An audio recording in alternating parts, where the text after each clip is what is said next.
Setelah saya share apa itu customer journey atau bagaimana gambaran cara kita untuk bisa mendapatkan klien pertama hingga seterusnya, sekarang saya akan share kepada kalian tentang 3 hal yang harus kalian lakukan untuk membangun personal branding.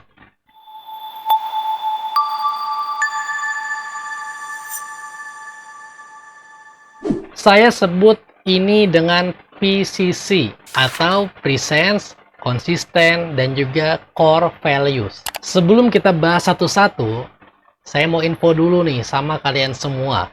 Kalau ketiga hal ini adalah satu kesatuan ya, yang mana 3 hal ini harus dilakukan semuanya. Karena kalau cuma 1 atau 2 saja yang dilakukan, maka nantinya proses membrandingkan diri kalian itu kurang maksimal. Kita bahas satu-satu. Apa itu presence? Presence adalah bagaimana kita ini harus mau muncul ke permukaan. Nah, ini dia nih.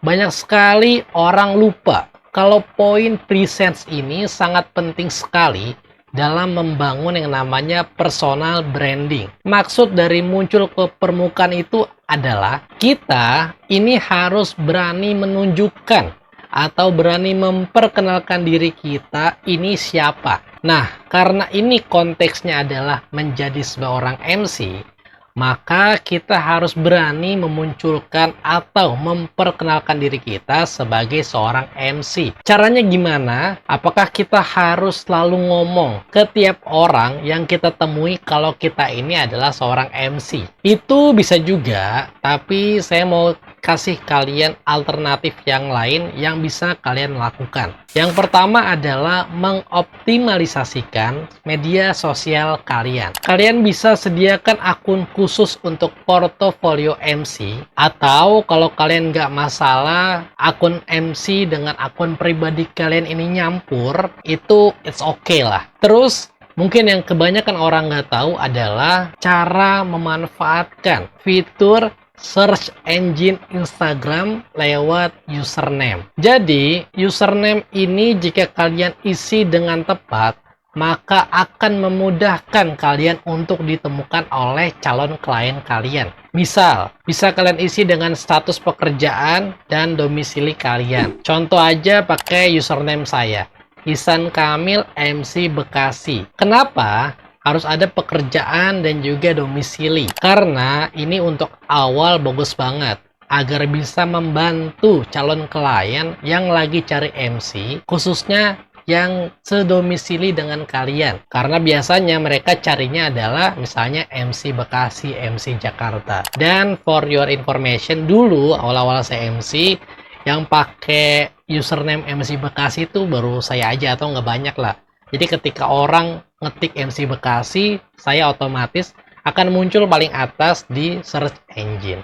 Dan itulah yang membantu saya mendapatkan banyak klien di awal-awal dari klien personal, bukan dari vendor. Yang kedua yang bisa kalian lakukan untuk mengoptimalisasikan Instagram atau media sosial kalian adalah kalian bisa isi bio Instagram kalian dengan prestasi yang mungkin kalian pernah dapatkan, atau juga bisa isi dengan pelatihan yang mungkin cukup bergengsi yang bisa meningkatkan kredibilitas kalian di mata calon klien kalian. Atau kalau belum punya juga nggak apa-apa, isi aja dengan acara apa yang bisa kalian bawakan. Nah, banyak kesalahan MC yang baru mulai itu dia nulisnya langsung MC all event, padahal Porto aja belum punya. Saran saya, coba ambil satu bidang aja yang mungkin pernah kalian bawakan, atau kalaupun belum pernah sama sekali ya cari dulu, entah itu MC lamaran, MC wedding, MC wisuda, MC seminar, dan lain-lain. Kalau misalnya di awal-awal kalian mungkin seringnya bawakan MC lamaran atau wedding, ya udah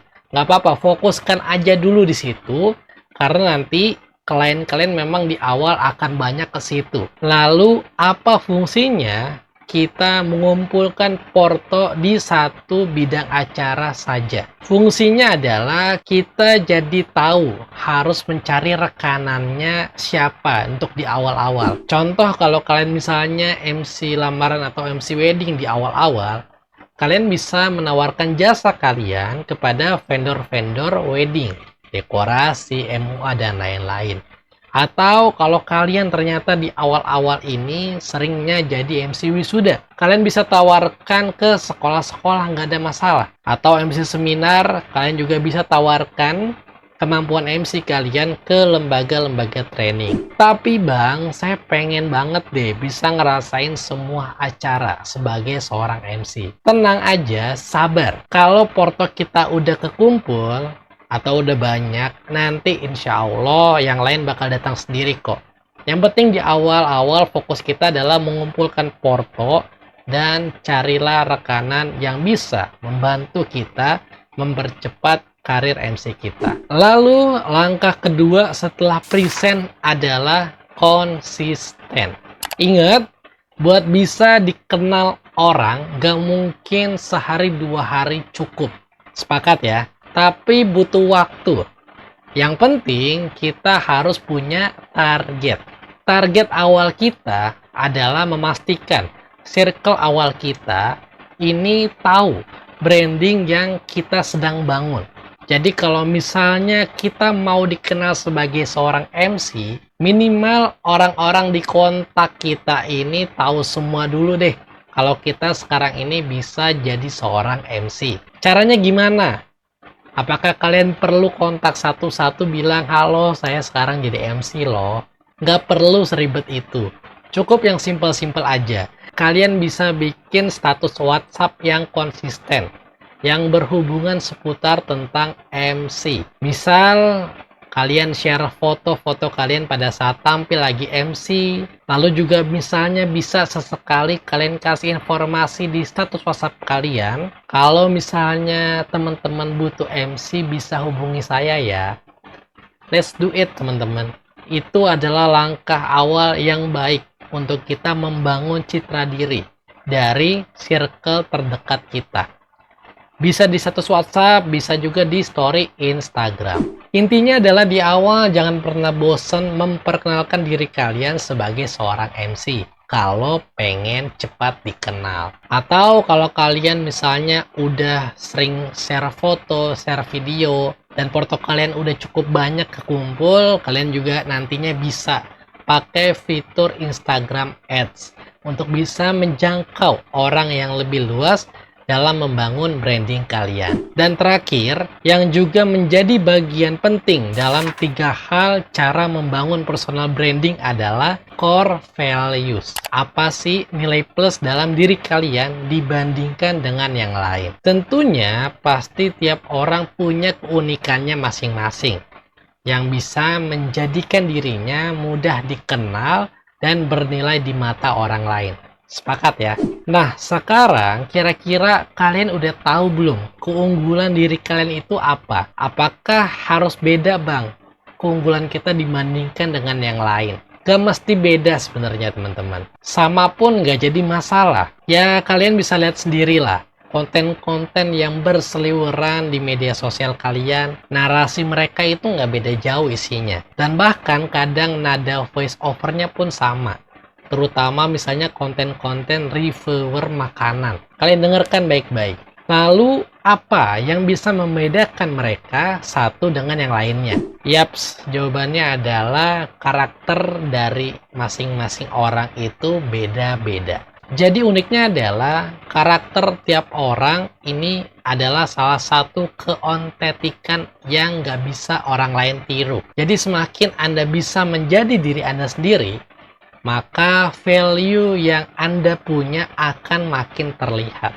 Contoh saya akan ambil dari diri saya sendiri. Salah satu kekurangan saya sebagai seorang MC adalah suara saya ini tidak terlalu bulat dan berat pada umumnya.